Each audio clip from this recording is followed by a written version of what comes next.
tous. Merci donc d'être là. Nous avons aujourd'hui un public très féminin. C'est très bien. Mais nous avons aussi ces messieurs et merci beaucoup de venir voir ce qu'est la place des femmes dans la science actuellement, ce qu'elle a pu être et en discuter. Donc je remercie beaucoup Florence d'avoir répondu à mon appel pour venir discuter de la position des femmes dans les sciences en général, que ce soit en recherche ou ailleurs, et dans les différents domaines des sciences. Florence est professeure d'université en informatique à l'Université de Toulouse. Elle exerce ses recherches à l'Institut de recherche en informatique de Toulouse. Et elle est en même temps vice-présidente responsabilité sociétale à l'Université Paul Sabatier à Toulouse. Vous vous doutez donc que parmi ses responsabilités sociétales, il y a le rôle des femmes dans la science et elle fait partie donc d'une association qui s'appelle Femmes et Sciences, ou Femmes en Sciences, je ne sais pas, Femmes et Sciences, c'est ça. Et aussi d'une association, française, internationale, et aussi d'une association internationale, en particulier américaine, qui s'appelle I3E, on peut dire, et qui s'occupe de la promotion des femmes, justement dans les carrières scientifiques, tout au long de leur carrière et dans le choix de leurs axes de travail et de recherche. Donc Florence va développer cet aspect des choses et nous a proposé un titre qui n'est pas inscrit sur la diapositive, qui est donc La porte est ouverte, elle est juste un petit peu lourde. Voilà. Donc je lui laisse la parole. Merci beaucoup. Accepté. Merci beaucoup Madame la Présidente. Bonsoir mesdames et bonsoir messieurs. Donc je remercie l'association de m'avoir conviée, de m'avoir permis de revenir dans mon pays natal, puisque je suis catalane et donc toujours ravie de venir servir dans les Pyrénées-Orientales. Alors, je vais aborder les choses sous un angle qui sera volontairement parfois peut-être un peu provocateur, puisque je suis moi-même professeure d'informatique, donc on peut se dire que je n'ai pas vécu ce phénomène du plafond de verre dont on parle si fréquemment dans les carrières des femmes. Cet exposé sur la place des femmes en sciences, c'est un exposé que j'ai construit au fil de mon vécu et de mes réflexions. Et cette problématique des femmes en sciences, évidemment, elle hérite d'une problématique de ce qu'on appelle le gender gap en anglais, c'est-à-dire la différence de gestion de carrière, de quotas, etc., entre les hommes et les femmes. Encore une fois, je pense que pour vous, ce n'est pas choquant qu'on oppose femmes et hommes, mais très souvent, avec un public plus jeune, on a un des reproches qu'on me fait, c'est de rester binaire. Donc, vous avez peut-être entendu parler de ces nouvelles tendances de personnes qui sont non-binaires, qui ont un genre qu'on appelle fluide, etc. Donc, il y a un certain nombre de postulats que je prends pour illustrer, pour donner un cadre, pour donner un contexte, et qui peuvent très bien être remis en question, puisqu'il y a des femmes très masculines, des hommes très féminins, etc. Et donc c'est un peu de manière caricaturale et schématique qu'on présente ces choses-là. Donc il y a beaucoup d'études sur le genre qui sont menées par les sociologues. Je ne suis pas sociologue, donc je me suis approprié un certain nombre de ces éléments. Donc c'est-à-dire qu'en fait, j'ai étudié les bouquins. Le genre, c'est quelque chose qui a été très très étudié par les Américaines. Et donc les féministes, donc j'ai juste étudié comme tout scientifique pour essayer de me mettre à jour. Et puis j'ai adapté les choses. Donc dans le contexte de Femmes et Sciences, l'association qui a été mentionnée, et plus particulièrement dans le contexte de l'informatique et du numérique. Ce contexte de l'informatique et du numérique, c'est un contexte très particulier parce qu'en fait, contrairement à par exemple la biologie, les sciences du vivant, etc., où il y a beaucoup d'étudiantes et où on a un effet de pyramide, c'est-à-dire beaucoup d'étudiantes, un peu moins de chercheurs, enseignants-chercheurs, etc., et très peu de rang A dans les académiques, dans notre domaine qui est l'informatique, il n'y a pas d'étudiantes. Il y en a moins de 10% d'étudiantes. Et c'est, paradoxalement, un domaine dans lequel il faudrait qu'on forme beaucoup de gens, puisqu'il y a un gros besoin actuellement dans les métiers de l'industrie, etc. Donc on est face à un paradoxe qui est encore plus fort dans ce domaine de l'informatique et du numérique. Donc sur ce premier transparent, vous voyez les sigles au nom les sigles des associations et les logos au nom desquels je parle. Donc, dans mon université, l'université Toulouse 3, qui est l'université Sciences et Santé à Toulouse, l'association Femmes et Sciences, donc, qui a été créée en 2000 par une mathématicienne et physicienne pour défendre la place des femmes dans les sciences. Et certains d'entre vous pourraient me dire après tout, si les filles ne veulent pas faire de sciences et qu'elles n'en fassent pas, c'est pas grave. On peut se dire que la mixité et la gestion des différences c'est quelque chose de bénéfique et que c'est peut-être mieux d'être dans des domaines plus équilibrés. La Société informatique de France, c'est la société savante en informatique. Et enfin, l'IRIT, donc tout à fait en haut à droite, c'est mon laboratoire, l'Institut de recherche en informatique de Toulouse. Et comme il a été mentionné, au-delà de ma dimension académique, de chercheur, d'enseignant-chercheur, etc., je suis en ce moment, pendant la durée du mandat du président actuel de l'université, vice-présidente responsabilité sociétale, ce qui m'a donné une obligation de résultat. C'est-à-dire que jusqu'à présent, j'étais observatrice, je posais des constats, et il est devenu, à un moment donné, quand j'ai pris cette vice-présidence, obligatoire pour moi de trouver des leviers et de faire des actions pour faire évoluer les choses dans les domaines qui me sont dévolus, qui sont l'égalité femmes-hommes, la lutte contre les discriminations, le handicap étudiant et personnel, le développement durable, la transition énergétique, etc. Donc c'est un peu le tournant d'une carrière qui fait qu'en fait, on peut rester à étudier des choses, poser des constats, à un moment donné, il faut agir. Voilà, donc je me suis retrouvée dans cette situation-là. Donc, effectivement, le titre de l'exposé, en fait, c'est ce qu'on appelle le même, c'est-à-dire une expression qui revient, et l'idée, c'est effectivement de dire, mais pourquoi les femmes, après tout, elles sont libres, elles peuvent faire des sciences si elles en ont envie, elles peuvent devenir présidente de la République si elles en ont envie, Premier ministre, la preuve, regardez, on a une femme Premier ministre, qui est ingénieure, qui est polytechnicienne, etc. Voilà. Mais il se trouve que les femmes ont un certain, même celles qui ont la plus grande volonté, l'appétence, etc., en fait subissent un certain nombre de difficultés dans la gestion de leur carrière, etc. Et l'équilibre est difficile à trouver entre la représentation des hommes et des femmes. Donc pour faire une blague. Donc je vous rappelle que l'informatique, c'est la gestion du binaire, c'est que des 0 et des 1. Donc le binaire n'est pas seulement l'informatique. Donc je suis assez impliquée dans les activités de l'UNESCO, d'une chaire UNESCO que nous accueillons à Toulouse. Et donc je suis assez friande des illustrations que donne l'ONU Femmes sur un certain nombre de paradoxes. Donc quand on est dans la binarité, pensez-vous que les femmes et les hommes devraient avoir les mêmes droits et les mêmes opportunités et qu'on répond non, à un moment donné, on va faire ce qu'on appelle une boucle informatique. Donc l'idée, c'est à un moment donné de dire oui, pourquoi les gens n'auraient pas les mêmes droits. Et c'est quelque chose qu'on peut élargir ensuite à la notion de diversité, d'inclusion, etc. Donc tout ce qui est non-discrimination et qui, à un moment donné, m'a relevé d'un concept qui est très à la mode actuellement et que je développerai tout à l'heure parce que il me semble que l'évolution de la société numérique vers tout ce qu'on met sous le terme d'intelligence artificielle, qui parfois n'en est pas, ça n'a rien d'intelligent, ni d'artificiel d'ailleurs, ni de... Voilà.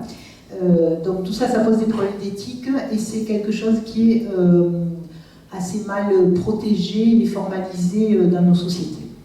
Donc cette place des femmes, c'est un vrai sujet. Ça reste un problème, plus ou moins évidemment. Donc, on peut citer les carrières de la médecine, par exemple, où actuellement on a plus de 60 ou 70% de femmes, enfin de filles et d'étudiantes en première année d'études de médecine. Ça ne s'appelle pas SOULAS, peu importe. Autant qui passent l'internat, etc.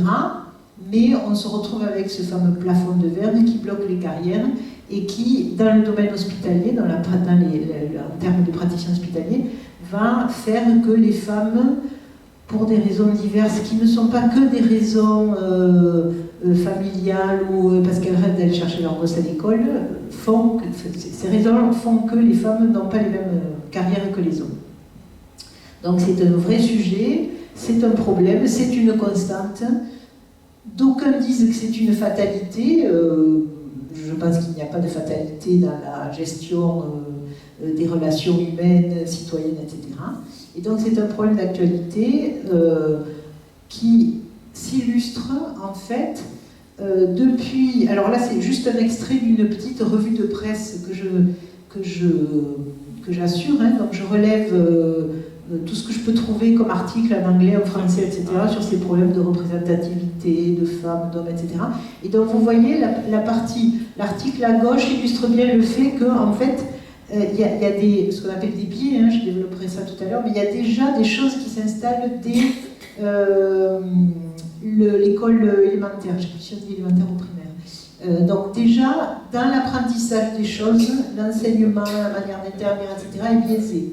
Il n'y a pas que les couvertures des livres sur lesquels on représente toujours des garçons et pas des filles. Il n'y a pas que le fait que si vous demandez aux gens donnez-moi le nom d'une scientifique célèbre, par Marie Curie en général on ne sait rien dire. Il n'y a pas que ça. Il y a aussi un certain nombre de représentations conventionnelles dans lesquelles on se retrouve et qui malheureusement font que on induit des choses dès le plus jeune âge.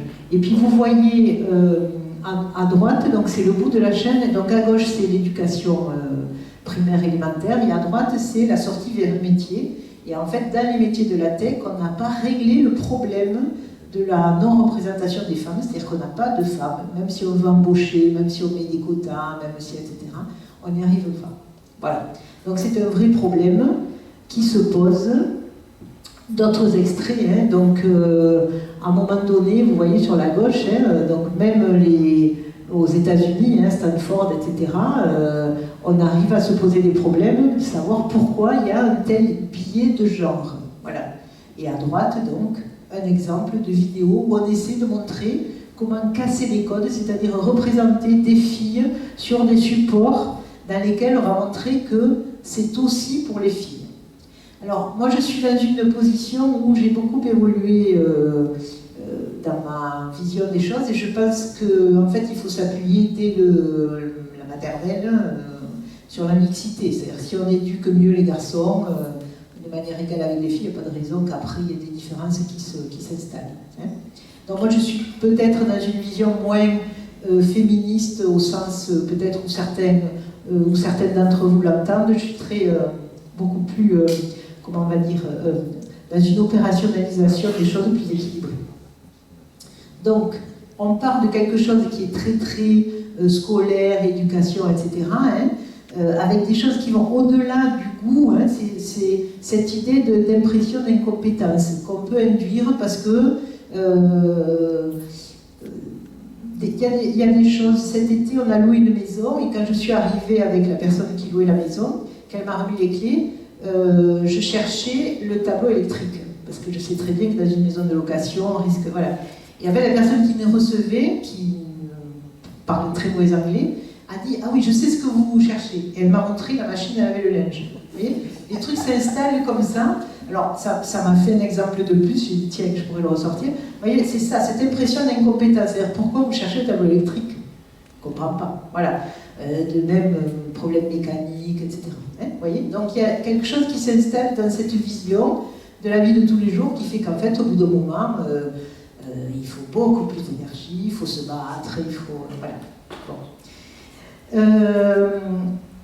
Une constante donc, que je qualifie de macabre, entre guillemets, parce qu'elle a l'air d'être vraiment très très très difficile à lever, hein, qui est le fait que, effectivement, si on cherche à recruter des femmes, eh bien, vous imaginez que s'il n'y en a pas au lycée, s'il n'y en a pas dans les écoles d'ingénieurs ou à l'université ou dans les prépas, il n'y en aura pas derrière dans les métiers, ça va être difficile. Hein. Donc le numérique en particulier est un domaine où on fait beaucoup de formations professionnelles et de reconversion, etc., pour essayer d'avoir de la main-d'œuvre féminine. Le paradoxe vient également du fait qu'on a fait une réforme du baccalauréat qui était censée justement ouvrir les possibilités de choix avec les spécialités, je ne sais pas si vous y êtes intéressé, pour vos enfants, vos petits-enfants, etc. Et en fait, cette réforme, elle est toute récente, et puis elle a souffert certainement de la période du Covid, mais cette réforme, en fait, elle a poussé les choses, le curseur dans un sens totalement inverse. C'est-à-dire qu'elle a fait que, en fait, les filles se sont surtout pas mobilisées sur les spécialités scientifiques, ce qui est quand même un comble. Donc, un élément qui peut aussi être important, hein, alors là j'ai pris des coupures de presse de... Allez-y, allez-y. Des coupures de presse espagnoles parce que paradoxalement, puisqu'on n'est pas très loin, même si la Catalogne n'est peut-être pas tout à fait l'Espagne, hein, mais ça rentrait dans les polémiques, l'Espagne qui est quand même un pays qu'on a connu, bon l'école de Bagnoul s'est encore fermée, etc. L'Espagne est un pays qui a énormément investi sur les violences domestiques, hein, chose qu'on n'arrive pas à faire en France, donc qui a vraiment réglé des problèmes de manière radicale, et qui est le premier pays dans lequel a été promulgué un texte de loi sur la possibilité, en fonction des périodes menstruelles, d'avoir des congés dans les entreprises.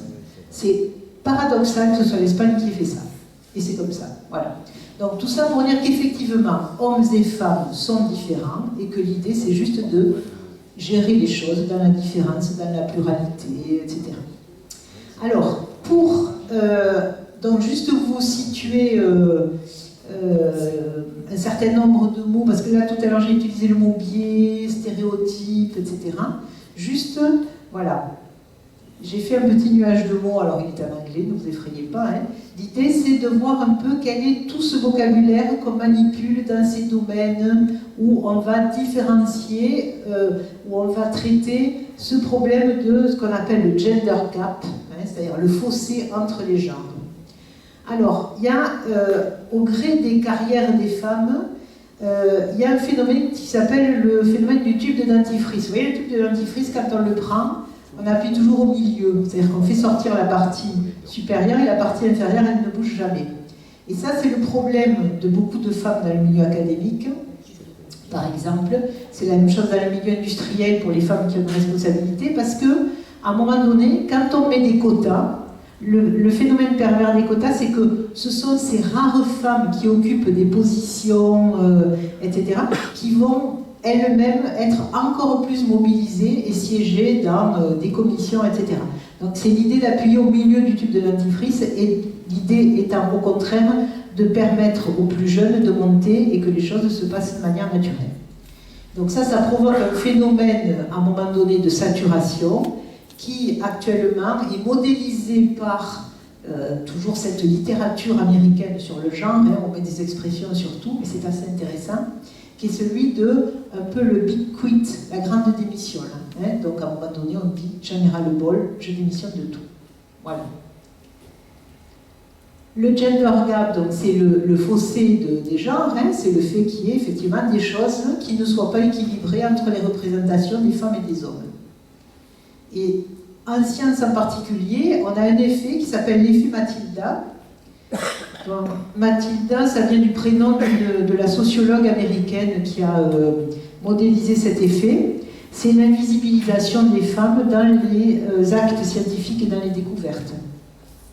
La première qui est citée en exemple, c'est Rosalind Franklin, qui a découvert la structure hélicoïdale de l'ADN, mais à qui on a subtilisé le cliché fait par son thésard qui avait identifié ça, et le prix Nobel a été décerné aux deux hommes de son équipe qui, eux, n'étaient pas à l'origine de la découverte, qui l'ont évidemment récupéré après, et elle n'a été que mentionnée a posteriori sur cette découverte. Hein. Donc c'est l'invisibilisation des femmes en sciences qui est assez fréquente. Alors, c'est quelque chose qui évidemment s'équilibre maintenant, mais qui a été difficile au début, et qui, surtout, a été très très présent à une époque où les femmes devaient se déguiser en homme pour s'inscrire à l'université, pour passer le baccalauréat, pour avoir l'agrégation. Il y a plein d'exemples de femmes dans ce cas-là.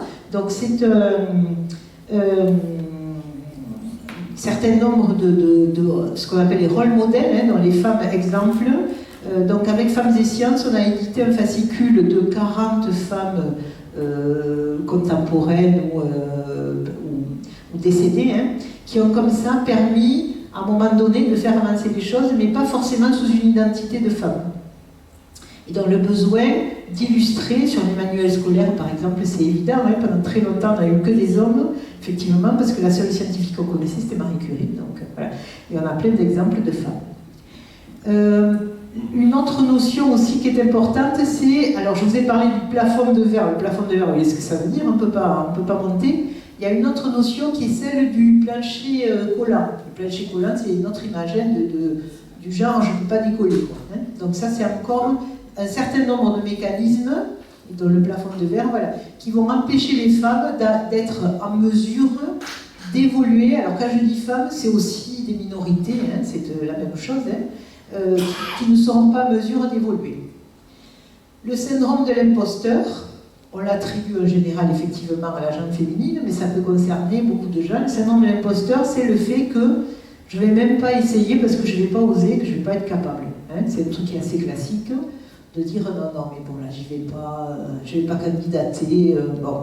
Dans les études sociologiques ont montré que quand une fiche de poste est publiée, un homme qui coche 4 items sur les 10 nécessaires va considérer qu'il répond à la fiche de poste et va candidater, et une femme qui est à 8 sur 10 va dire « il m'en manque 2, je ne vais pas le faire, c'est pas bon, c'est pas pour moi ». Voilà, hein, un truc classique. Le syndrome de l'imposteur, très intéressant aussi. La notion de stéréotype, donc, qui colle effectivement, hein, les stéréotypes, c'est qu'effectivement, dans cette location, je vais m'intéresser au lave-linge et pas à la boîte électrique. Donc voilà, on est sur des stéréotypes et c'est très très difficile à faire évoluer. La notion de biais, alors les biais, c'est quelque chose qui est de plus en plus important parce que on peut modéliser les mécanismes de biais avec des techniques mathématiques, etc. Je développerai ça tout à l'heure pour expliquer comment la manipulation inconsciente du stéréotype va induire quelque chose. Il y a des biais cognitifs. On va offrir des dînettes aux petites filles et des établis aux petits garçons qui sont liés aux stéréotypes. Et ensuite, il y a des biais qui sont malheureusement liés, par exemple, à la très petite représentation des femmes dans certains échantillons de données. Du coup, elles n'apparaissent pas dans les résultats ensuite de certaines recherches. Si vous faites des recherches sur Google avec le mot médecin, vous trouverez forcément des images masculines. Et si vous cherchez infirmier, vous aurez forcément des images féminines. Vous voyez, c'est ça le genre de... Voilà. Donc ça, c'est un biais cognitif, linguistique, etc. On reviendra dessus tout à l'heure. Le tuyau percé, en fait, le tuyau percé, c'est le fait que c'est un peu lié à la surcharge cognitive, hein, au tube de dentifrice. C'est-à-dire qu'à un moment donné, on a des filles en entrée du processus, du pipe, donc on a des étudiantes, ok, mais comme on n'en a pas beaucoup, ma foi, on les charge un peu, etc. Et à un moment donné, à 40 ans, donc on fait des examens par exemple sur les gestions de carrière de nos anciennes étudiantes, à 40 ans, 70% sont profs de yoga ou coach en développement personnel. Elles ont abandonné la carrière technique, c'est plus possible, elles en auront le bol, pour des raisons diverses, hein, de contraintes, d'environnement de travail. Il y a beaucoup de boîtes qui ne savent pas accompagner le recrutement féminin. Voilà. Donc les filles, quand elles se sont fait 3 pauses de café avec les blagues, les grillardes, et que, bon, au bout d'un moment, elles disent « ouais, c'est bon, c'est pas pour moi, je dégage, allez ». Voilà. Hein. Donc, alors, les nouveautés, donc, c'est la falaise de verre et puis ce grand renoncement. Alors, la falaise de verre, c'est un nouveau phénomène qui a été formalisé. C'est ça qui est intéressant, parce que je trouve que ces métaphores, elles sont assez parlantes, des mécanismes qui sont effectivement ceux qu'on voit tous les jours, hein, mais sur lesquels on ne sait pas mettre de mots. Et en fait, la falaise de verre, c'est le fait que, à un moment donné, sur des postes à responsabilité, on a un grand nombre de personnes discriminées, de personnes de minorité, etc. Ça veut dire que c'est un poste à risque. Et là, je dois dire que le pragmatisme, on va dire, états-unien est assez intéressant parce que Aux États-Unis, donc on se déclare d'une minorité et dans les entreprises, on a un quota qui est appliqué, qui est calculé, qui est que si on ne respecte pas un certain seuil d'embauche de personnes issues de minorités, on paie automatiquement des impôts. C'est un peu l'équivalent de ce qu'on a en France sur les personnes qui sont reconnues handicapées par rapport au travail et pour lesquelles il faut au moins 6% de recrutement. Hein. Donc c'est un peu du même ordre. Et ça vaut ce que ça vaut, mais je pense que le fait de mettre des mots sur des quotas ou des pénalités, etc., ça permet à un moment donné d'identifier le problème.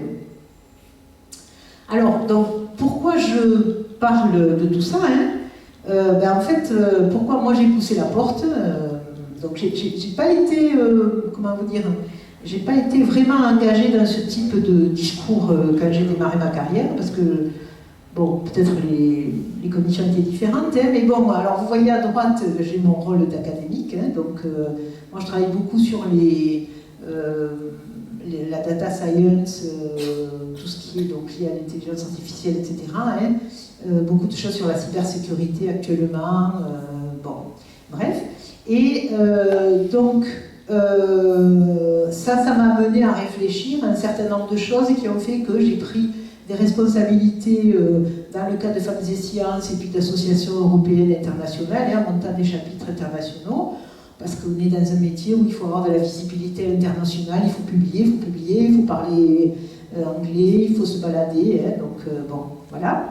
Et à l'issue de ça, je me retrouve vice-présidente. Donc si vous voulez, c'est cet ensemble de choses qui font que, en fait, sur les aspects égalité, handicap, LGBT, etc., tout d'un coup, je me retrouve non plus seulement à critiquer les gens qui agissent, c'est ma devoir agir, et là, le paradigme est différent. Voilà. Donc, pourquoi je parle de ça? Parce qu'à un moment donné, effectivement, on se dit, mais pourquoi dans ce contexte-là, on reste quand même sur cette inégalité, alors que le constat est posé depuis longtemps? Il y a des bouquins entiers, là, il y a des rapports, il y a des ministres, je veux dire, j'en ai des kilos, j'ai porté que ça pour vous montrer quand même, bon, mais il y en a des kilos. Alors après, on fait quoi? On fait des livres sur les femmes en sciences, des BD, les découvreuses, on essaie de donner des exemples. Ok, ça suffit pas, donc on fait un jeu, Femmes des sciences, on a fait un jeu Mendeleïeva, c'est la table des éléments périodiques de Mendeleïev, et sur chaque élément, on a mis une figure scientifique féminine. Ok, on fait des annuaires, des expertes, parce qu'en fait, les journalistes, ils appellent que les hommes, donc au bout d'un moment, on dit pourquoi vous n'appelez pas les femmes, elles sont compétentes aussi. Voilà, donc tout ça, des constats, ok, mais quand on dit, mais à un moment donné, mais pourquoi, comment ça se fait qu'à un moment donné, on n'ait pas des quotas comme pour le handicap, etc. Et là, on vous dit, mais vous n'êtes pas une minorité, vous êtes plus de 50% de la population, donc il n'y a pas de raison quand même. Bon, débrouillez-vous, battez-vous. Voilà, moi j'exagère à peine. Dans la diversité et l'inclusion, ce sont des actions positives sur lesquelles on essaie de s'appuyer pour arriver à avancer sur ces problématiques-là. Et on verra que les comportements des filles étudiantes ne sont pas les mêmes suivant les continents ou les parties du monde, etc. Ça, c'est un constat assez intéressant. Alors, Jean Jouzel, le GIEC, Valérie Masson-Delmotte, etc., tout ça, ça cause développement durable. Mais Jean Jouzel, il dit bien que, alors lui, il utilise le terme de soutenabilité, et il dit bien que l'égalité, la lutte contre les discriminations, etc., ça fait partie aussi de la responsabilité sociétale et du développement durable. Parce qu'il n'y a que quand tout le monde sera sur le même pied d'égalité que les choses pourront se discuter librement. Donc, on travaille sur les 17 ODD, Objectifs Développement Durable des Nations Unies. Voilà, ils sont présentés en français, donc il y a beaucoup de choses qui relèvent de, vous voyez,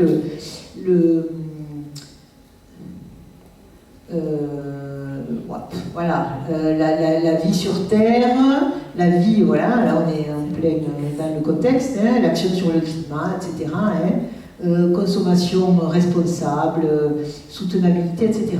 Mais ce qu'on oublie, c'est que quand même, ici, il n'y a pas de pauvreté, zéro famine, bien-être et bonne santé, éducation de qualité et, numéro 5, vous voyez ici, il y a gender equality.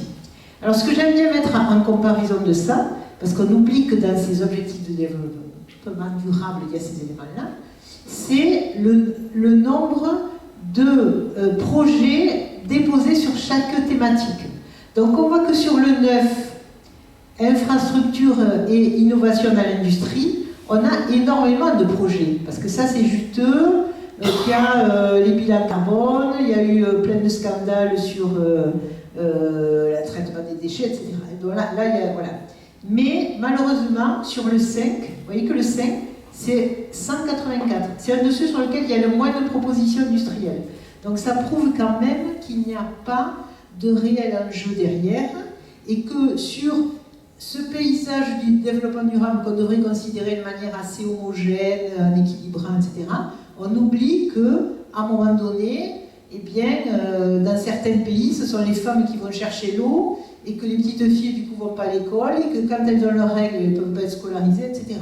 Et ça fait partie du développement durable. Et c'est pas moi qui le dis, c'est Jean Jouzel. Donc, chapeau. Voilà. Donc, une autre idée des choses, c'est ce qu'on appelle l'inclusivité. Alors, dans mon université, j'ai une chargée de mission handicap, et cette personne, elle est prof dans la formation STAPS, c'est-à-dire les sciences physiques, sportives, etc. Donc elle est très très concernée par les sciences physiques. Et elle a été formée sur l'aide à la personne handicapée, etc., ce qu'on appelle APA, c'est-à-dire tout ce qui concerne la remise en forme, la prévention des maladies, etc. Et elle a une manière d'aborder les choses que j'ai découverte et qui est très intéressante, qui est de dire qu'en fait, l'inclusion, si on réalise l'inclusion, c'est bien pour tout le monde. Si les choses sont plus accessibles, elles seront plus accessibles pour les invalides, par exemple, mais aussi pour les valides. Et ainsi de suite. Donc, je prends un exemple. Nous avons commandé un certain nombre de baby-foot. Alors, vous voyez, ce baby-foot, il a cette particularité... Pardon. Il n'est pas arrivé. Voilà. Il a cette particularité d'être accessible pour les PMR, pour les fauteuils roulants. C'est-à-dire que les baby-foot classiques, bon, je ne doute pas que vous avez des gens sérieux qui n'ont jamais fréquenté les cafés. Moi, j'ai passé beaucoup de temps dans les cafés, dans ma jeunesse. Et les baby-foot classiques, ils ont 2 pieds en V, comme ça. Donc, vous voyez, celui-ci, il est destiné aux personnes à mobilité réduite. OK. Mais au-delà de ça, le truc qu'on a demandé, c'est que, je ne sais pas si vous le voyez bien, ici, vous avez des filles, où est-ce qu'elles sont? Bon, je ne sais plus, je ne le vois pas bien. Voilà, voilà. Elle est en jupe, elle est noire, elle est cheveux longs, et ainsi de suite. Voilà. Donc, c'est juste une autre manière de présenter les choses. Donc, inclure les gens, c'est pas forcément déployer des efforts incommensurables sur des volontés, etc. C'est juste de donner une autre image des choses. Et en fait, c'est très bizarre que des gens qui ont joué pendant 40 ans sur des baby-foot, il n'y avait que des mecs blancs en short, tout d'un coup, quand on leur montre ça, ils se disent, ben évidemment, pourquoi il n'y aurait pas des femmes, pourquoi il n'y aurait pas, etc. Et en fait, c'est ça la clé des choses. C'est ce qu'il faut arriver à faire. C'est-à-dire qu'au lieu de forcer pour dire on veut des quotas, il faut juste que dès le début, on donne une illustration, une image en disant, mais finalement, voilà, ben, tout le monde est là, tout le monde est pareil, les couleurs, les cultures, les religions, etc. Et ça, c'est de la mixité au titre des problèmes d'égalité pure, mais c'est effectivement de l'inclusivité, de l'inclusion à divers titres. Donc, pour ça, donc juste pour resituer mes contributions, cette petite revue de presse là que je mène, donc qui me permet d'avoir un certain nombre d'articles sous la main sur ces problèmes d'égalité, etc. Depuis l'éducation au milieu professionnel, en passant par les études, etc. Donc, les choses évoluent puisqu'au niveau académique, on arrive même à publier sur les problèmes de diversité, etc. C'est-à-dire que dans nos grands congrès internationaux de rang 1 qui sélectionnent les papiers qui nous permettent de devenir DR, CNRS, professeurs d'université, etc. Dans ces congrès, on peut quand même publier sur la diversité et l'inclusion. Donc là, dernièrement, on a fait un rapport là-dessus dans ma communauté. Alors, je vous parlais tout à l'heure des biais digitaux. Donc, alors il y a un nouveau truc là qu'on ne peut pas ignorer, ça s'appelle l'intelligence artificielle, ça veut tout et rien dire. Donc, quand on vous dit une intelligence artificielle, ça ne veut rien dire, ça n'existe pas. C'est comme quand on vous dit en parlant de politique ou d'une procédure, il faut changer le logiciel. C'est pas du tout ça, hein. C'est juste la manière de raisonner. Hein. Bon, enfin. Donc il y a un abus de ce vocabulaire. L'idée de l'intelligence artificielle, hein, c'est donc qu'on va prendre des données en entrée, hein, donc il va y avoir des données qui viennent alimenter un processus plus ou moins intelligent de calcul, de réflexion, etc. Et ce processus, il va produire des données en sortie. Ok. Ce qu'il faut arriver évidemment à dire, c'est que si les données sont pourries en entrée, ça donnera un résultat pourri. Hein. C'est-à-dire que si dans les données d'entrée, par exemple, les femmes ne sont pas représentées, eh bien en sortie, il y a peu de chances qu'elles le soient, hein, puisque le fameux logiciel, la fameuse intelligence artificielle va raisonner là-dessus. Donc, en fait, c'est là que la notion de biais, qui était jusqu'à présent une notion sociologique, de manière de voir les choses, ah ben oui, évidemment, elle ne sait pas faire le créneau, hein, c'est une nana, ben évidemment, c'est une nana. Bon, si c'est un mec, vous dites rien, mais bon, enfin, bref, voilà, c'est ça le genre de biais. Donc ça va se transformer en quelque chose qui est beaucoup plus embêtant. Et à ce titre-là, vous avez peut-être entendu parler d'un certain nombre de processus, par exemple de recrutement, ou chez Amazon, par exemple, où en fait les femmes n'étaient pas recrutées parce que la féminisation des mots n'avait pas été introduite dans le logiciel. Donc en fait, on ne savait pas reconnaître qu'une femme était directrice. Donc on ne comprenait que des directeurs. Donc les filles, elles n'étaient jamais convoquées aux entretiens. Voilà, ce genre de biais. Ça, c'est accru par ce fameux phénomène d'intelligence artificielle. Et le truc est tellement débile que j'aime bien mettre... donc Siri, c'est le petit moteur de reconnaissance vocale de votre téléphone portable. Hein. Et alors, donc Siri fait une scène au propriétaire du téléphone en lui disant c'est qui cette personne avec qui tu continues de flirter? Et la personne en question, c'est Alexa, c'est-à-dire c'est le petit... dispositif de reconnaissance vocale domestique Alexa, hein, qui est dans la pièce, voilà, donc c'est une joke, voilà. Hein. Et donc, monsieur dit, t'es jaloux? Oui, et puis arrête de discuter avec cette nana parce que c'est insupportable, quoi. Bon, bref. Voilà. Bon, il y a une remarque sur le GPS, quoi. Bref. Donc, on peut en faire des blagues. Les informaticiens en général et les informaticiennes ont beaucoup d'autodérision. Alors, donc, il y a un certain nombre de livres, je vous ai dit, hein, qui sont écrits sur ce domaine-là, donc qui vont permettre en fait de réfléchir. Hein. Donc, l'intelligence artificielle pas sans elle. Alors, c'est dommage, ça a été écrit. Le bouquin est très bien parce qu'il me cite, hein, donc c'est très excellent. Mais bon, ça a été écrit par des biologistes. C'est-à-dire, c'est des filles biologistes qui sont obligés de s'investir dans le truc du laboratoire d'égalité pour aller expliquer qu'en fait, c'est un comble quand même, hein. Bon, mais c'est comme ça.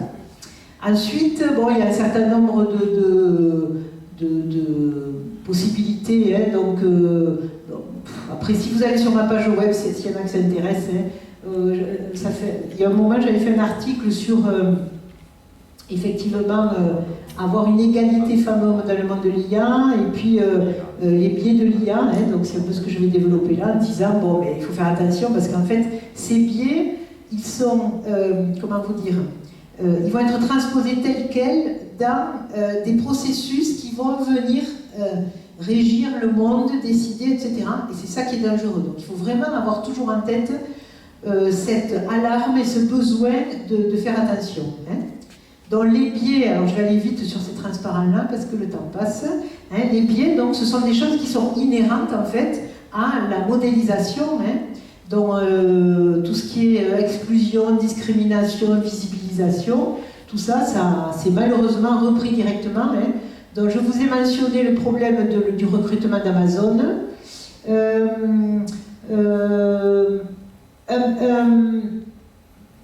Un organisme qui était lié au téléphone Apple, la compagnie Apple également, qui, en fait, du fait de la non-représentation des femmes dans l'échantillon de données qui avait permis d'étalonner l'algorithme de calcul du prêt, refusait les prêts aux femmes. Ce n'était pas que les prêts étaient refusés aux femmes, c'est que les femmes n'étant pas représentées en entrée, elle n'était pas présente en sortie. Donc en fait, systématiquement, on refusait les prêts aux femmes. Bon, les problèmes de racialisation, hein, donc je ne sais pas si vous avez peut-être suivi, les algorithmes ils sont tellement mauvais, les données d'apprentissage sont tellement mauvaises que par exemple, à un moment donné, Facebook a mis en place un algorithme de comparaison d'images qui sortait les personnes, les Afro-Américains aussi bien que les singes, donc évidemment ça a duré 24 heures et puis ils ont tout arrêté. Les Chinois sont très très forts en reconnaissance faciale. Ça, c'est un mécanisme sur lequel ils ont une grosse avance parce qu'en fait, en Chine, il n'y a pas de notion d'individualité. Par exemple, aujourd'hui, si la vidéo sur laquelle je suis présente doit être diffusée, je donne l'autorisation, ça s'appelle le droit à l'image, de diffuser cette vidéo. Je donne l'autorisation que ma représentation soit diffusée. Et en Chine, ça n'existe pas. Donc en fait, on a, vu le nombre de Chinois, on a un énorme échantillon qui permet de tester les moteurs de reconnaissance faciale. Et donc, les Chinois ont des moteurs de reconnaissance faciale très forts, ce qui fait que si vous traversez un feu piéton sans respecter le vert ou le rouge, vous êtes signalé, vous avez votre identité qui apparaît sur un grand écran à côté du feu en disant Monsieur Machin, attention, vous avez traversé, vous n'avez pas le droit, voilà. Hein, c'est associé aux métadonnées d'identité, etc. Ça fait juste froid dans le dos, mais c'est comme ça. Et heureusement, ces moteurs-là n'étant entraînés que sur des visages asiatiques, ils ne marchent pas sur les visages occidentaux. Donc pour le moment, on s'en sort. Est-ce que ça devrait... Voilà. Hein. Donc, ce qu'on appelle en intelligence artificielle l'apprentissage, où est-ce qu'il est perdu ? Voilà, ça s'appelle l'apprentissage automatique. Hein. C'est ça qui est le nerf de la guerre. Hein. Donc, si c'est pas adapté, eh bien, on va avoir une propagation ou même une amplification des phénomènes de discrimination, sous-représentation, etc. Et ça explique les biais cognitifs, économiques, statistiques, etc. Vous savez que les sondages pour les élections politiques en France sont faits à partir de modèles mathématiques très très normés sur lesquels on exige d'avoir une représentation. Bon, c'est de plus en plus difficile à obtenir parce que les gens ne sont pas intéressés, mais il y a un certain nombre d'avis qui doivent être recueillis. Chaque avis est un représentatif d'une catégorie socio-professionnelle, d'une tranche d'âge, etc. Donc les sondages qu'on donne, évidemment, sont erronés par rapport à la réalité du vote, puisqu'en fait, la plupart des gens qui sont modélisés dans ces sondages ne vont pas les voter. Les gens entre 18 et 25 ans ne votant pas, le sondage est biaisé, puisque dans le sondage, on est obligé de tenir compte des gens entre 18 et 25 ans. Vous voyez, donc c'est déjà un phénomène qu'on connaît. C'est assez petit, parce qu'à un moment donné, c'est plus facile d'avoir un sondage que d'aller pinailler sur... bon, voilà. Donc, il y a à un moment donné ce phénomène d'invisibilisation. Hein. Bon, alors il est très très... il est évident qu'avec des biais sur la représentation sociale, par exemple, si on considère l'encyclopédie en ligne Wikipédia, il y a très très peu de femmes scientifiques, donc forcément, si on fait un apprentissage sur Wikipédia qui est en open data, qui est une base libre, on va avoir peu de femmes en sortie, puisqu'il y en a très peu en entrée. Donc c'est un retour de l'effet Mathilda, j'ai perdu mon pointer, un retour de l'effet Mathilda, bon, peu importe, et les rôles modèles qui font que, en fait, n'étant pas présents en sciences, on a des données d'apprentissage qui sont déséquilibrées, d'accord ? Donc, si jamais vous êtes dans une discussion et où on vous raconte ces histoires, vous saurez répondre au fait que, en fait, non, c'est pas le problème, non, c'est juste que les données sont pas bonnes, ok ? Donc l'idée, c'est comment on gère ces données et comment on les représente. Alors, il y a un autre problème qui est, donc le titre du slide est assez explicite, hein, les décisions algorithmiques ne sont pas plus objectives que les décisions humaines, puisque les algorithmes sont codés par des humains. Donc à un moment donné, si le choix humain n'est pas le bon, l'algorithme ne fera pas le bon choix. Il est juste à l'image de ces éléments-là. Hein. Donc, en informatique, il y a deux choses qu'il faut bien distinguer. Il y a les données et l'algorithme, hein, c'est-à-dire les données et le traitement. Et donc, à un moment donné, les données peuvent être effectivement garbage, c'est-à-dire qu'elles ne sont pas bonnes, mais l'algorithme lui-même peut être biaisé.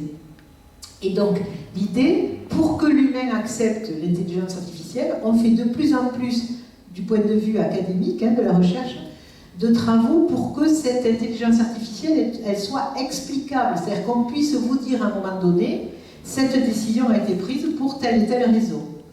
Les choses vont assez loin, parce qu'en fait, on a tous fait des demandes de prêt immobilier, par exemple, à la banque. Donc, on remplissait formulaire, et puis suivant évidemment votre état de santé, si vous dites oui, je fume depuis 40 ans, j'ai eu 4 infarctus et j'ai fait un AVC, il y avait peu de chances pour que le prêt immobilier soit accepté. Et le banquier vous disait, je suis désolée, c'est le logiciel. Non, c'est pas le logiciel, c'est juste qu'il y a des décisions humaines qui sont formalisées dans un logiciel, et donc c'est la même chose maintenant. Un exemple frappant, c'est l'infarctus féminin, qui n'a pas du tout les mêmes symptômes que l'infarctus masculin, et qui à un moment donné n'est pas modélisé, parce qu'on a mis très longtemps à comprendre que quand les femmes étaient déprimées, ou qu'elles avaient un problème vagal, etc., c'est parfois qu'elles avaient un infarctus, qu'elles avaient pas mal au bras. Vous voyez, ça va loin quand même dans la problématique de représentation, etc. Alors, le risque, c'est quand même de donner des naissances à des robots qui vont reproduire les biais humains. Donc, à un moment donné, on va juste... Voilà. Donc, l'idée, c'est de dire que les machines, elles feraient mieux de refuser de répondre comme l'humain. Leur donner un peu d'intelligence, ce serait peut-être, à un moment donné, leur proposer d'arrêter de reproduire ces biais. Alors, on a des mécanismes pour lever les biais, par exemple le testing. Donc, vous savez qu'on fait souvent des campagnes, encore dernièrement, sur, je crois que c'était dans le coin ici, sur des histoires de location, dans les clubs de plage, etc., où on envoie un CV avec une photo avec un profil afro-américain, un nom à consonance, etc., et la personne n'est jamais convoquée. Et si on envoie un CV avec juste, en changeant le nom et la photo, on est convoqué. Donc ça, c'est le genre de biais qu'on peut lever par ce qu'on appelle le testing. C'est-à-dire qu'on a exemple contre exemple et on voit si la chose fonctionne de manière objective ou pas. On parle beaucoup aussi de loyauté des algorithmes. C'est-à-dire qu'ils ne sont pas forcément fidèles, ni équilibrés, ni justes. Ils sont loyaux, c'est-à-dire qu'ils font ce qu'on leur demande de faire et la manière dont on les a programmés. Donc pour lever ces biais, il y a différentes possibilités. Bon, je vais passer. Donc, en général, donc, on essaie, si on est correct, de modéliser les choses de manière équilibrée, d'avoir des jeux de données qui soient effectivement, qui représentent toutes les minorités, etc. Et donc ça permet à un moment donné de lever les biais. Alors, beaucoup de choses donc, relèvent en fait de pratiques linguistiques. Et comme je disais tout à l'heure, le médecin, c'est forcément des photos d'hommes et infirmiers, infirmières, alors fait nurse en anglais par exemple, qui est différencié, c'est les photos de femmes. Donc ça c'est lourd, ça aussi, c'est très très long à faire évoluer. Et ça, c'est typiquement le stéréotype qui induit un biais. Il y a aussi cette histoire de nourrir beaucoup de données avec ce qu'on appelle les données du clic. Je ne sais pas, vous avez peut-être vu des reportages à la télévision sur les fermes indiennes ou malgaches sur lesquelles les gens passent leur temps à mettre des réclamations sur TripAdvisor, des faux avis, etc. Donc il y a tout un business autour de ça qui fait qu'en fait, si on n'est pas fair, si on n'est pas éthique, on se retrouve avec des choses qui sont abominables. Il y a eu à un moment donné un logiciel qui prétendait faire la détection des orientations sexuelles à partir du visage. C'est juste... C'est même impensable que quelqu'un... Alors ça a vite été retiré, mais il y a quand même des coupures de presse dessus. C'est juste impensable qu'on en arrive à ça. Mais voilà, tout se fait. Pourquoi? Parce qu'on dit c'est l'informatique. Alors ça non, ça n'excuse pas. C'est pas parce que... Je veux dire, on peut faire beaucoup de mal. Voilà. Donc, les biais de genre, on revient là-dessus, elles sont implicites. Et donc, à un moment donné, c'est très très difficile. Alors, il y a un certain nombre de vidéos qui existent et qui circulent pour essayer de faire évoluer la vision des recruteurs, par exemple. Alors, nous, par exemple, dans le milieu universitaire, on nous fait, enfin, pas nous, parce que nous, on est peut-être un peu plus, mais pour les collègues qui sont moins au fait, alors, les gens sont en général conscients des choses, mais cette notion de biais, elle est quand même assez perverse, elle est pernicieuse, elle s'installe un peu, voilà.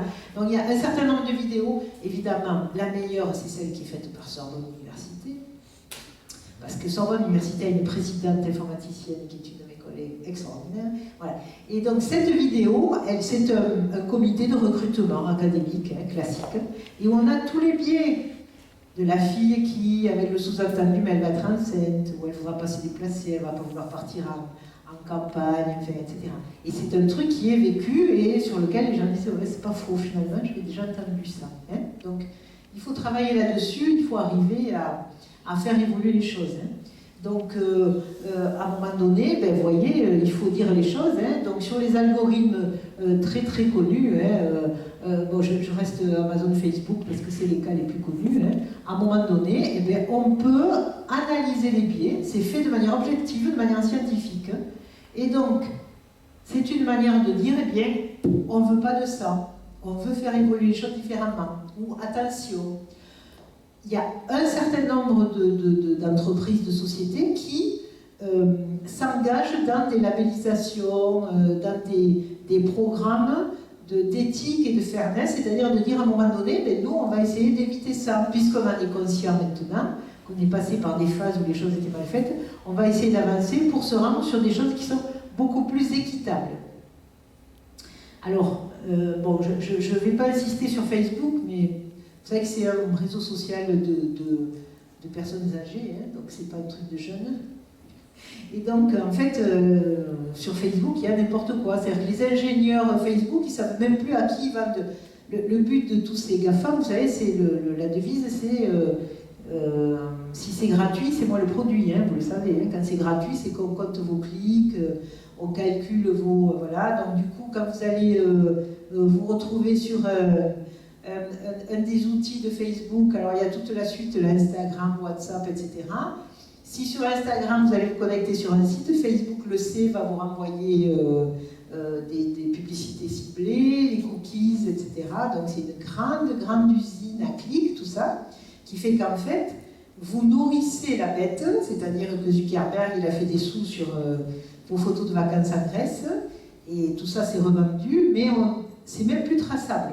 C'est au-delà de ce qu'on pourrait imaginer. Voilà. Si une administration s'amuse à faire ça, ça serait juste le tollé. Alors on a un certain nombre de solutions, hein, évidemment, hein, donc pour éviter ces biais.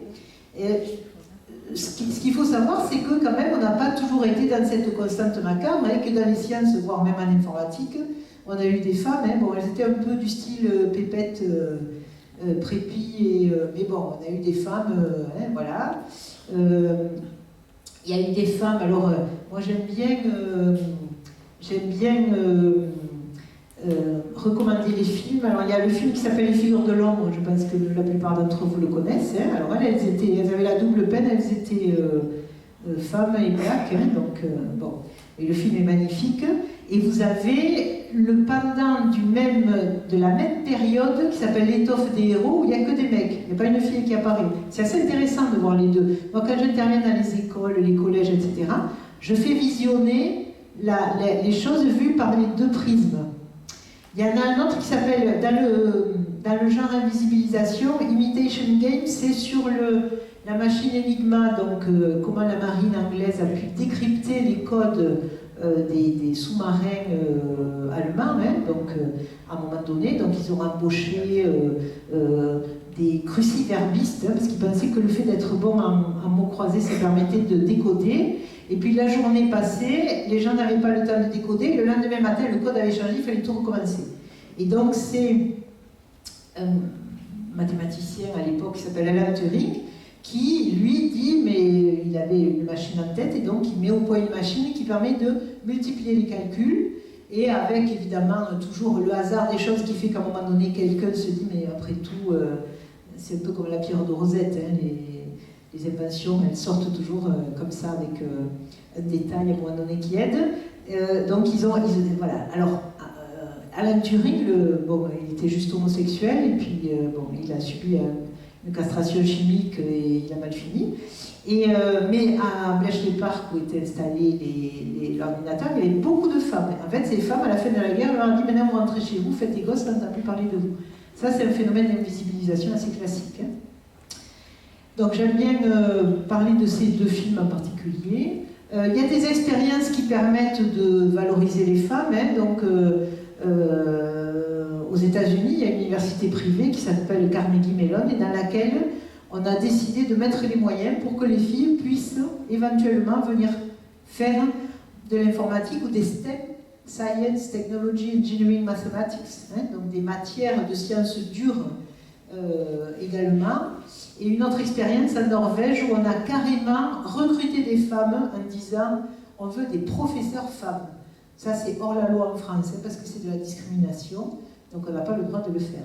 Mais voilà, et une de mes collègues donc, italienne qui a été recrutée par ce processus-là, qui est peut-être un poil plus jeune que moi, mais toute sa carrière on lui a rappelé qu'elle avait été recrutée parce qu'on recrutait des femmes. Voilà, pas parce qu'elle était brillante. Et en fait, dans la carrière des femmes, comme je vous le disais tout à l'heure, il y a 3 étapes importantes. Il y a cette étape de l'éducation qui fait que les filles n'ont pas forcément accès aux mêmes choses ou ne sont pas sollicitées de la même manière ou n'ont pas les mêmes... voilà, donc il faudrait faire du mentoring, donner des rôles modèles, des figures, des personnages usuels, parce que Marie Curie de prix Nobel, c'est chaud quand même pour une gamine, pour s'identifier à ça. Non, juste la voisine qui a l'air super dans ses pompes et qui est ingénieure, etc. Ensuite, il y a le recrutement. Donc c'est très difficile dans certains domaines d'intégrer les femmes une fois recrutées parce que ce sont des milieux qui ne sont pas évidents, qui sont parfois hostiles, etc. Même si les choses évoluent. Et il se trouve que s'il n'y a pas de vivier, c'est difficile de recruter des femmes. Et ensuite, il y a la 3e étape qui est cette fameuse, ce milieu de carrière, là, le dentitude de dentifrice, le opting out, etc. Où en fait, on dit, moi j'en ai ras le bol, je vais faire du développement personnel et du yoga. Voilà. Donc c'est très difficile. Alors en parallèle avec ça, il y a tout ce qui est vieillissement, retour de longues maladies, etc., qui pose aussi des problèmes d'intégration et pas qu'aux femmes. Donc c'est toujours cette vision qu'il faut avoir, que je qualifie d'holistique, c'est-à-dire qu'en fait, il faut que tout soit représenté, équilibré et qu'on soit dans une diversité, sinon on ne fait que des algorithmes pour l'homme blanc de plus de 50 ans, comme vous connaissez la ménagère de plus de 50 ans, etc. Bon, parce qu'il n'y a pas de raison que, après tout, un problème de science qui soit résolu par un homme et une femme, c'est bien, il n'y a pas de problème. Donc ça a été dit, redit, etc. Et ce problème quand même de l'absence des femmes, il est très, très, très lié à, comment on va dire, une origine géographique. Parce qu'en fait, on a un certain nombre d'analyses. Donc j'ai la chance d'avoir participé à une étude de l'UNESCO dans laquelle on a étudié l'intérêt des filles pour ces fameuses disciplines de sciences qualifiées de dures, entre guillemets. C'est pas que les autres sont molles, c'est juste que... Bon. Et en fait, on se rend compte... Alors, ces 2 schémas sont équivalents, mais avec des représentations un peu différentes. Donc, sur... Décidément. Mettez le doigt devant. Bravo. Ah, voilà. Sur celui-ci, vous voyez... en fait, je vous montre juste la dérive. Donc ici, on a la Finlande, la Norvège, la Suède, l'Irlande, la Suisse, ok, voilà, la Slovénie, etc. Et là en bas, on a l'Algérie, la Tunisie, la Turquie, les Émirats Arabes Unis. D'accord ? Donc qu'est-ce que je vois sur cette figure ? Je vois que le nombre de femmes parmi les diplômés en STEM, ici, sur cette partie-là, regardez. Dans quel pays on les a? Dans les pays peut-être les moins démocratiques. Et dans les pays les plus évolués, on a beaucoup moins de femmes qui soient diplômées. Et là, on a une représentation à peu près duale. On a l'Islande, la Suède, la Finlande, le Danemark, etc. Et ici, le Qatar, le Liban, le Maroc, la Turquie, etc. Ça s'appelle le paradoxe scandinave. C'est-à-dire qu'en fait, il semblerait que dans les pays dits plus développés, les filles soient moins attirées donc je ne vous lis pas tout le commentaire, les filles soient moins attirées par ces sciences. Alors, la cause, je ne sais pas, c'est sûrement que c'est pas valorisant, que, bon, comme je vous le disais tout à l'heure, dans les études de médecine, on n'avait que des hommes et maintenant on a des femmes en majorité. Voilà, c'est très étonnant, voilà, c'est ainsi. Ça a été modélisé, hein, et c'est quelque chose qui est assez intéressant à étudier. Bon. Alors, derrière, il y a quand même un certain nombre de notions qui font que les filles ne se sentent pas forcément mises en valeur. Hein. Donc, par exemple, les adultes et les enfants associent implicitement la notion de brillance, donc de prestige, etc., aux hommes plus qu'aux femmes. Hein. Donc ça, c'est pareil. Hein. Ce sont des choses qui sont modélisées, qui sont étudiées par les sociologues. Encore une fois, les sociologues font des constats, mais ne donnent pas de solution. Hein. Et dans l'attente en termes de brillance, sous-entend la distribution de genre à travers une discipline académique. Donc c'est quand même un truc, c'est quand même étonnant. Pourquoi les choses s'instaurent de cette manière-là bon, difficile. Bon. Donc les femmes n'aiment pas, alors dans nos métiers là, académiques, le fait de ranker, parce qu'on est tous évalués en permanence, là, on est professeurs d'université, de classe exceptionnelle, etc., avec des revues à étoiles, bon, enfin bref, les femmes sont assez rétives à rentrer dans ce type de compétition. Je reprends ce que j'ai dit au début, il y a des femmes masculines et des hommes féminins, hein, donc voilà. Donc c'est bizarre. Bon, voilà. Il y a un autre truc que j'ai découvert en préparant cet exposé, c'est quelque chose dont m'a parlé un industriel. Il m'a dit « Ah, mais tu connais pas le WAF ». Alors j'ai dit « Mais WAF, mais qu'est-ce que c'est ?» En fait, c'est le facteur d'acceptation féminine. Alors c'est un truc qui a été mis au point à l'époque quand on avait les stéréos, les chaînes stéréo pour la musique et tout ça, où il fallait faire un minimum de branchements, etc. Donc maintenant c'est passé sur tout ce qui est gadgets, voitures, téléphone, applications, les trucs qui vont bien. Hein. Et donc c'est le niveau d'acceptation par les femmes. Et je me dis, mais pourquoi les femmes, elles n'auraient pas le même niveau d'acceptation que les hommes? Je vous avoue que, bon, qu'il y a un truc, peut-être un gap numérique avec l'âge, je veux bien comprendre. Il y a des gamins qui ont peur de rien et des personnes, mais bon, voilà. Donc en termes d'action, le temps passe, hein, je suis désolée, je déborde. En termes d'action, donc, il y a un certain nombre de rôles modèles qui doivent être définis, hein, il faut donner des exemples, hein, donc, bon, voilà. Il y a des leviers possibles, hein, par exemple, dans la réforme du bac, il y a une nouvelle épreuve qui s'appelle le grand oral en terminale. Et en fait, dans le cadre du grand oral, où on associe les deux spécialités qu'on a choisies, hein, maths physique, maths NSI, histoire géo, latin, anglais, SES, enfin bref, on a la possibilité à un moment donné peut-être de suggérer, de mettre des figures féminines. Hein. Donc, par exemple, il fut un temps où les femmes avaient le droit de faire des sciences sans être forcément redevables de quoi que ce soit. Donc, en informatique, on a la très célèbre Lady Ada Lovelace, qui était la fille de Lord Byron, donc qui est dans ce fascicule. Hein. Donc, Lady Ada Lovelace, elle était anglaise, oisive, duchesse, etc. Et c'est la femme qui a écrit le premier programme informatique, donc elle est là, hein. C'est devenu une icône pop de l'informatique. Hein. C'est la femme qui a écrit le premier programme informatique alors que son copain Babbage, qui était censé construire une machine, ne l'avait pas construite. Et voilà. Et donc il y a beaucoup de femmes qui ont fait des choses à un moment donné, qui ont participé aux découvertes. Hein. Donc, par exemple, cette Maria Gaetana Agnesi, vous voyez, qui a vécu au XVIIIe siècle, elle a travaillé sur quelque chose en fait qui après, dans le cadre des oscillations sur lesquelles après Fermat a travaillé, grandi, etc.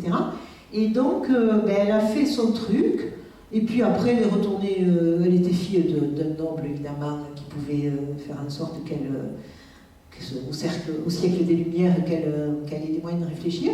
Puis après, elle est revenue s'occuper de ses gosses et de son mari. Enfin voilà, donc c'est pas quelqu'un qui a fait une carrière, mais à un moment donné, voilà.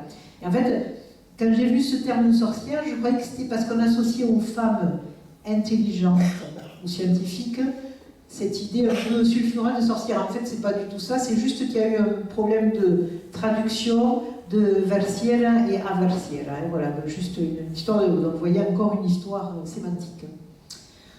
Alors, on se demande, alors on essaie de trouver des manières de faire, de venir faire, comment dire, d'attirer les filles vers les sciences. Donc, on peut le faire à travers ce qu'on appelle les soft skills, c'est-à-dire les compétences périphériques. Donc maintenant, on est évalué quand on est dans le cadre scolaire, on a des notes sur les connaissances et on a des couleurs sur les compétences. C'est pas la même chose, les connaissances et les compétences. Voilà. Donc il y a la possibilité de faire des choses interdisciplinaires. Donc ces fameuses STEM dont je vous parlais, ça pourrait devenir des STEAM, c'est-à-dire qu'on met art au milieu. Hein. Donc Science, Technology, Engineering, Arts and Mathematics. Voilà. Donc c'est peut-être une manière de faire venir. Voilà, il faut définir des bonnes pratiques, etc. Voilà. Alors, il faut vraiment y croire. Bon, je peux vous dire que je porte la parole, mais que parfois c'est fatigant et c'est lourd. Voilà. Et tout ça donc en gardant cette vision éthique. C'est ça qui est important, c'est que femmes, hommes, peu importe, minorité, discrimination, ce qu'il faut c'est arriver à faire les choses de manière éthique. Et c'est pas simple. Donc on a un certain nombre de leviers d'action. On a par exemple ici sur la région Occitanie, Madame Sophie Béjam, qui est rectrice de la région, de l'Académie de Montpellier et de la région Occitanie, à la demande du précédent ministre, établi un rapport avec un certain nombre de possibilités d'action. Donc ce qu'il faut, à mon avis, c'est rester dans cette idée dont je garde la note catalane, là on est quand même avec Castelletz. Donc l'idée c'est de garder une certaine solidarité pour rester dans cet esprit de diversité, d'égalité, d'inclusion. Alors les choses évoluent, par exemple, d'un point de vue visuel, j'ai pris l'exemple de ce jeu de plateau en cybersécurité, parce que vous voyez, il y a des personnages qui deviennent un peu non-genrés là, donc c'est pas bien si c'est très androgyne. Donc on essaie de sortir de cette dualité homme-femme pour aller vers des choses qui soient effectivement plus équitables. Donc les bouquins que je vous ai montrés tout à l'heure, et donc pour finir, juste une note positive, c'est que même Barbie a choisi d'illustrer des métiers que je qualifie de STEM, c'est-à-dire qu'il y a l'astronaute, l'informaticienne, etc. Voilà. Je vous remercie de votre écoute et de votre patience.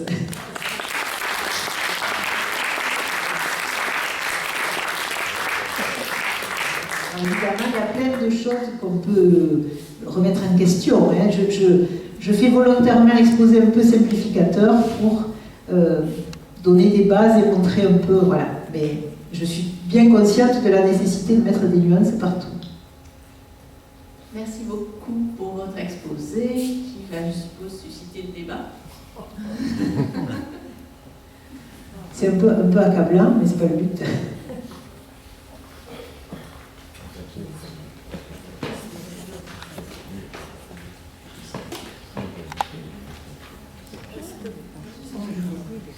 Puisqu'on parle de femmes et de sciences, je voudrais savoir si aujourd'hui il y a eu un progrès par rapport à l'époque où moi j'ai voulu entrer dans la carrière scientifique. Alors j'entends par là que pour être à l'université enseignante, j'avais les diplômes, pour être enseignante à l'université, j'ai toujours eu 3 garçons avant moi, des fois que, et je n'ai pu rentrer au CNRS que parce que je n'étais pas mariée. Donc, heureusement que mon futur époux m'a dit à l'époque, présente-toi non mariée, parce que tu n'as pas quelqu'un pour subvenir à tes besoins. Et là, je suis rentrée au CNRS grâce à ça. Je me suis mariée l'année d'après. Mais est-ce qu'aujourd'hui, ce genre de discrimination existe encore à votre avis? Alors, je dois dire que le CNRS est très vertueux dans ce domaine-là. Le PDG actuel, encore un informaticien, a mis en place un certain nombre de commissions et en fait pendant très longtemps, moi j'ai siégé au comité national dans la section 6, dans ma section, et c'est vrai que c'était désolant de voir qu'effectivement il y avait peu de filles et qu'en plus régulièrement évidemment tous les garçons avaient acquis 15 postdocs, que les filles n'en avaient fait que 6, enfin bref. Bon. Et en fait on a mis en place, à un moment donné, ont été mis en place des observateurs dans les jurys du comité national, qui évidemment n'avaient pas à intervenir sur l'admissibilité, je parle d'admissibilité, pas d'admission, n'avaient pas à intervenir, mais qui effectivement notaient un certain nombre de biais ou de questions orientées, etc. Et nous débriefer le soir en disant, bon, demain, c'est fini ça, ce genre de truc, voilà.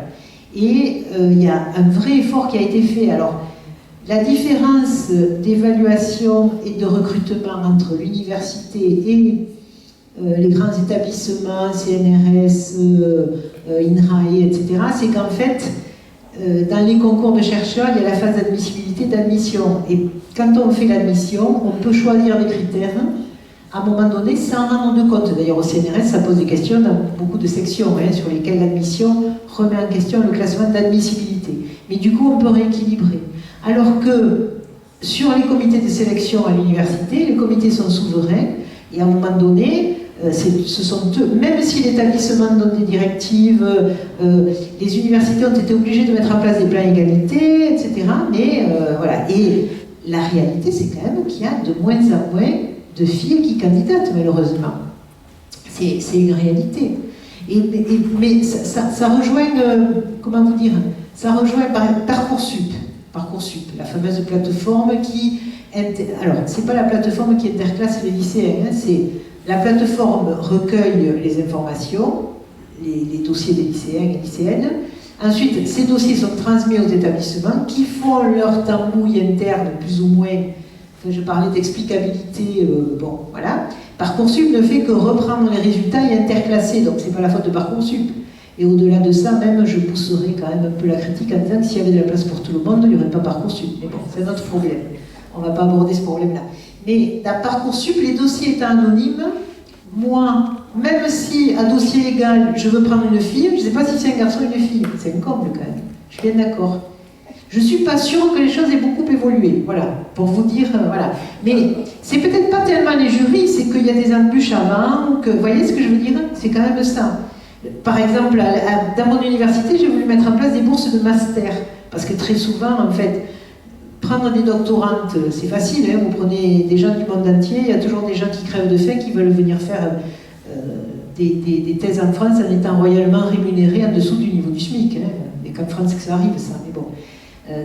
Bon, les Français et les Françaises, ils ne font pas. Ils partent en école d'ingénieur, ils vont bosser, mais il y a toujours... bon. Eh bien, à un moment donné, je me suis dit, alimentons en dessous, faisons des bourses de master. Et là, on me répond, non, c'est de la discrimination. On ne peut pas faire des bourses pour les filles.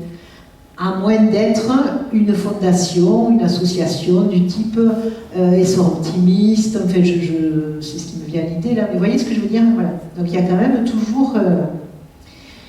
les gens sont conscients du problème, les constats sont posés, les actions, c'est encore...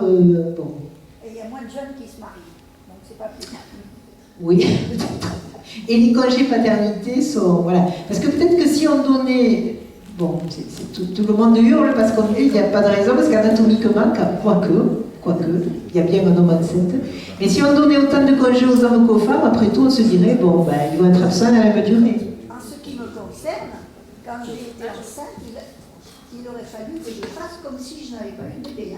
Oui, on regarde les publications de l'année dernière, etc. Ça, maintenant, on en tient compte. Ça incognito. On en tient compte, oui. C'est vrai que par exemple, sur les durées, on rallonge la durée de d'un congé maternité. Ça c'est bien fait, oui. Ça, c'est bien fait.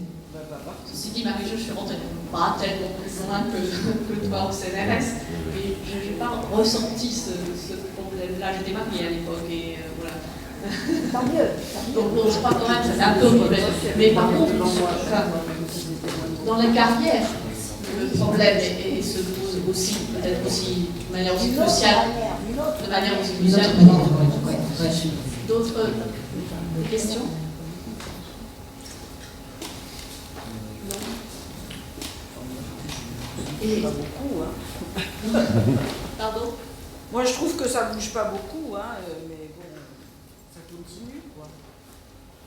Ça continue parce qu'on est... Enfin, je veux dire, c'est une inertie et les choses doivent démarrer de plus loin. Il faudrait peut-être une génération, effectivement, pour que ça change.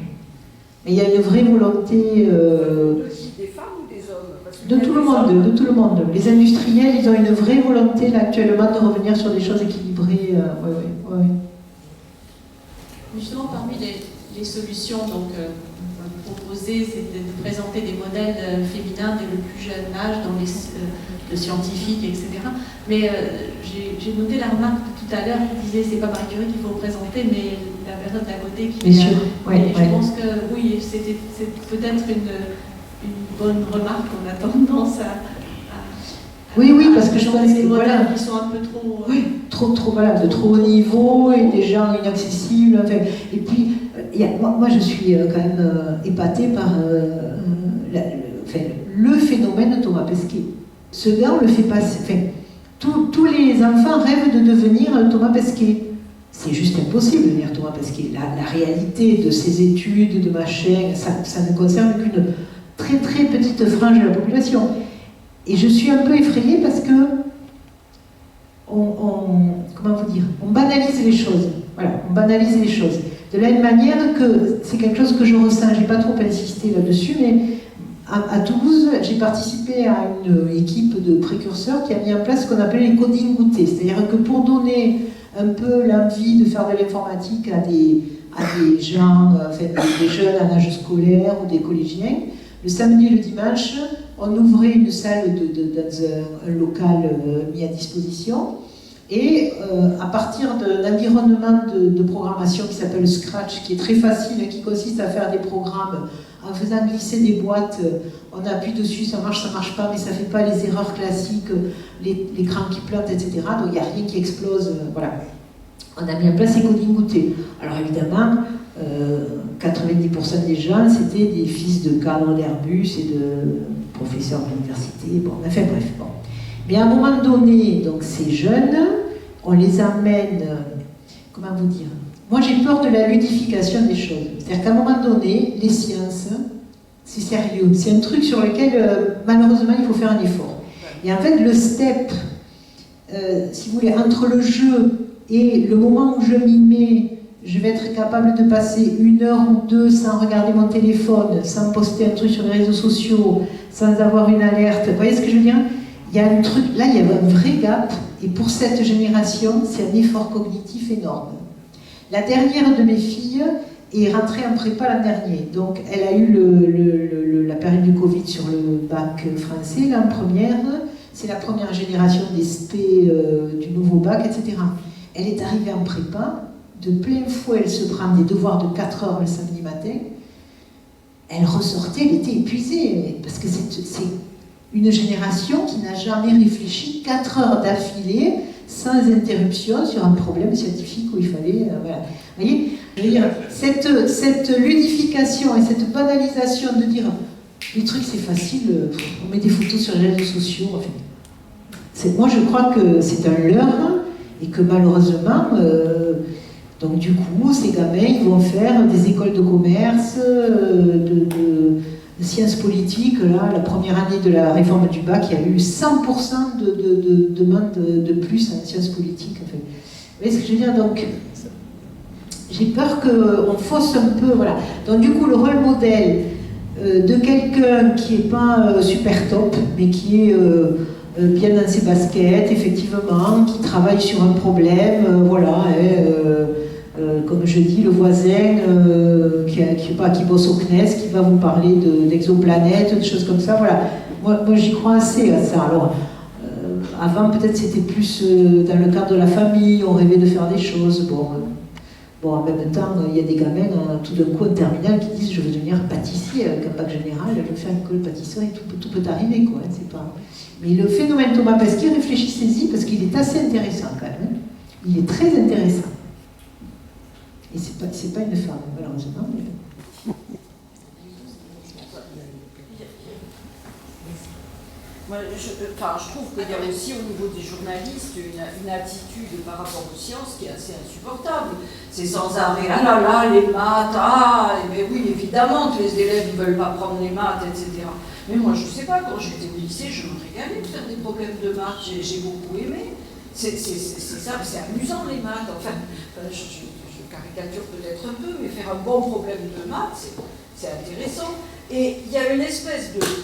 Je sais pas, il y a plein de journalistes pour qui c'est, oh là là, faire des maths, mais etc. Alors là, l'histoire qu'on leur remette 1h30, oh là là, les pauvres, c'est incroyable. Chose qu'on n'a même pas pu remettre parce qu'il n'y a pas de prof de maths. Bon. Oui, il y a ce problème-là surtout, hein, mais on a qu'à payer les profs et peut-être qu'il y aura de nouveau des profs. Hein. Non, mais c'est ça le problème, hein, on les paie pas les profs. Hein, c'est bien de parler des maths parce que je pense que c'est la seule discipline dans l'enseignement qui soit restée homogène par rapport à ce que nous, on a eu comme enseignement. L'école mathématique française, elle est très très forte au niveau international. C'est-à-dire que les maths français, ils peuvent publier en français. Ils ne sont pas obligés de publier en anglais. Donc ils sont très très forts, très reconnus. Hein, la preuve, la médaille Fields à Villani. Enfin bon, avant de s'égarer dans ses errements politiques, c'est un petit peu très bien, hein, très fort en maths. En politique moins, mais bon. Et donc effectivement, le programme de maths est resté sanctuarisé, il n'a pas bougé. Par contre, je ne sais pas si vous... Pardon ? Si, il a bougé. Il a bougé puisque... il a été calculé quand même qu'avec les diminutions d'horaires de mathématiques au fil des ans, où les élèves dans leur scolarité ont perdu 2 ans. 2 ans. Et je le vois sur mes petites filles, ce qu'elles font en terminale, c'est la moitié des programmes de terminale que moi j'enseignais. Oui. Voilà. Et il n'y a pas de démonstration. De la manière de l'enseigner qui est la moins éloignée. Je crois que ça s'est arrêté à Marie, non? Je vais parler fort, c'est pas grave. Oui, la manière de l'enseigner est la moins éloignée. Parce que je ne sais pas si vos petites filles font de la physique. Alors la physique, en physique, on leur donne des outils mathématiques qu'ils ne maîtrisent pas pour les appliquer tels quels. Il n'y a pas de démarche expérimentale, il n'y a pas de découverte, il n'y a pas de démonstration, effectivement. Donc voilà. Et pensez quand même que les 3 quarts des gens qui font des maths vont faire de la finance, alors plus à Londres parce que c'est compliqué, mais ils vont faire de la finance. Donc, vous voyez, c'est la vision.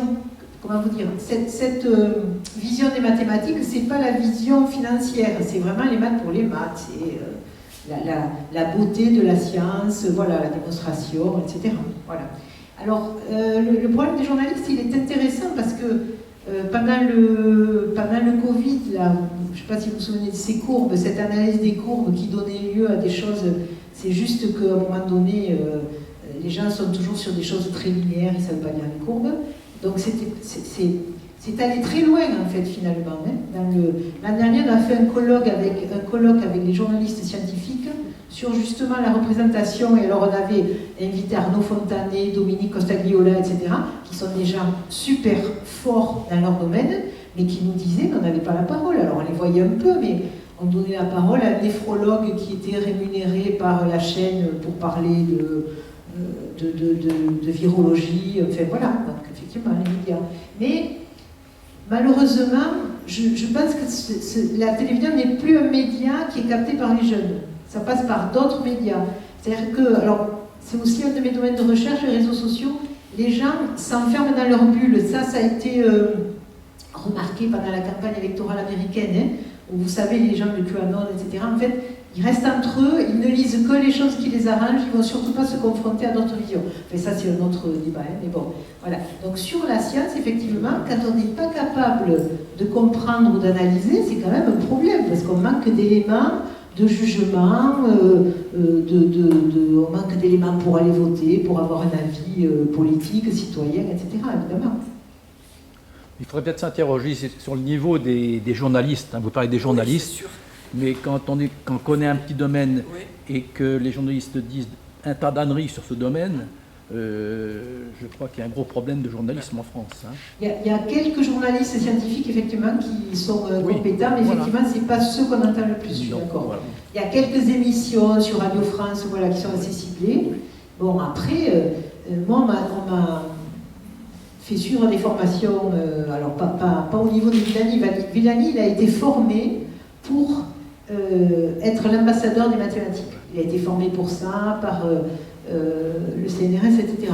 Bon, on peut choisir en tant qu'universitaire de suivre ce type de formation. Et en fait, si vous voulez, en gros, l'exercice, c'est de démarrer la semaine avec... on vous demande d'expliquer votre sujet de recherche. Donc, vous mettez 2 heures à expliquer avec toutes les nuances, parce que vous savez que vous allez être écouté, évalué. Donc, vous dites, mais en fait, bon, mais... il est clair que je n'ai pas abordé cette hypothèse-là, que j'ai choisi ce cas-là, en fait. Et vous passez 2 heures à vous justifier, et le but, c'est en fin de semaine de faire la même chose en 3 minutes. Donc vous vous rendez compte de comment on vous éduque à parler aux médias, c'est assez intéressant quand même. Hein. Donc c'est un discours qui est un appauvrissement. systématiquement. Pour ne pas aller vers le c'était mieux avant ou après. Oui, bien sûr. On constate, c'est tout. Il y a peut-être dans la salle des personnes d'un public jeune qui veulent réagir sur le rôle qu'elles ressentent pour les femmes actuellement dans la formation scientifique. Mon vécu, par exemple, d'universitaire, c'est que dans les associations étudiantes, par exemple, on a mis en place des distributions gratuites de protection périodique et j'ai eu plus de garçons volontaires pour le faire presque que de filles. Parce que les filles peut-être avaient honte, je ne sais pas, mais il y a beaucoup de garçons très engagés. Alors ça doit certainement dépendre des milieux, de la culture, peut-être même de la religion. Je peux faire un commentaire par exemple sur les toilettes non genrées. J'ai eu des demandes parce qu'on a un certain nombre d'étudiants qui sont dans des transitions d'identité, etc. C'est un phénomène qui se généralise. Alors moi j'ai 30 000 étudiants et je dois avoir une quinzaine de personnes qui sont dans ce cas-là, entre les deux. Bon. Donc l'idée c'était de sortir de ces toilettes hommes-femmes, cette binarité dont je vous parlais, pour aller vers plus de fluidité, non-binarité. Bon, vous savez que les LGBTQI, etc., ça, voilà, il y a plein de nuances. Et que dans les congrès, par exemple, dorénavant, il faut pouvoir ne pas déclarer son genre. Avant c'était homme-femme, monsieur-madame, et là il faut pouvoir ne pas déclarer son genre. Donc j'ai certaines associations qui viennent me voir pour dire écoutez, c'est plus possible les toilettes genrées, donc on réfléchit à des icônes avec la jupe d'un côté, pas la jupe de bon, enfin bref. Les handicapés, les PMR arrivent et disent mais c'est pas possible quoi, les PMR vous mettez toujours dans les toilettes des filles. Or, quand on est PMR, il y a quand même des cas où on peut se lever pour aller à l'urinoir, donc nous on ne veut pas, bon, vous voyez, je vous passe les détails avec les abdos, sans les abdos, bon, bref. Et puis, ok, donc on réfléchit à ça. Bon, on a quand même, mon université, c'est un établissement qui a été construit dans les années 70, donc le patrimoine immobilier est quand même assez pauvre, limité. Bon, j'essaie de faire au mieux. On passe beaucoup de temps à réfléchir à ça, etc. Et puis, on arrive à définir quelques solutions. Et là, j'ai une association d'étudiants musulmans qui arrive et qui dit c'est pas possible. C'est pas possible parce que les filles chez nous, elles ne peuvent pas aller dans des toilettes où un homme sera passé là-bas. Voilà. Donc le problème est réglé, enfin pas réglé du coup. Voilà. Et ça c'est la politique, hein, c'est la vraie vie de la cité, c'est à un moment donné comment on fait pour essayer justement cette diversité, de l'accueillir, de la faire qualité. Voilà. C'est pour ça que je vous ai dit, ce rôle de vice-présidente, ça m'a vraiment mise face à des réalités, à des obligations de résultats, avec peu de moyens, vous vous en doutez, dans les universités, hein, et à des injonctions réglementaires administratives très très fortes, et aller convaincre les gens, donc faire du porte-à-porte pour essayer d'aller convaincre les gens, leur dire bon, mais il faut faire comme ça et pas autrement, et voilà. Le truc que j'aimerais que vous reteniez, c'est cette histoire d'avoir une vision claire dans le genre aussi, les courbes sur le Covid, de cette histoire d'intelligence artificielle, là, parce que ça, je sens que ça gagne du terrain, ça m'inquiète, je pense qu'on on fait gober n'importe quoi sous prétexte d'eux, et ça finit par ça m'inquiète, quoi, ça m'inquiète. Parce que par exemple, ces histoires de voitures autonomes où on dit ah oui mais il y a des cas de conscience où est-ce que la voiture doit écraser la grand-mère avec le landau ou je ne sais pas la famille avec mais je veux dire mais ça fait longtemps que c'est câblé, que les voitures qu'il y a des automatismes, que les avions, par exemple moi j'ai beaucoup travaillé en aéronautique évidemment à Toulouse, ça fait très longtemps que c'est modélisé, ça on le sait, il y a des procédures de secours. Je ne sais pas pourquoi tout d'un coup on réinvente ces problèmes-là, alors que ce sont des faux problèmes qui ont vraiment... c'est comme la demande de prêt à la banque, ça fait longtemps que c'est modélisé et qu'évidemment, si on a 20 ans et qu'on est en pleine forme, c'est plus facile d'obtenir un prêt que si on en a 75 et qu'on a collectionné les séjours. Bon, s'il n'y a pas d'autres... Merci à vous. Merci pour votre écoute attentive. Je n'ai plus l'habitude d'être écoutée avec un tel calme. Vraiment, c'est très agréable. Merci beaucoup. Elle n'a pas pu le record.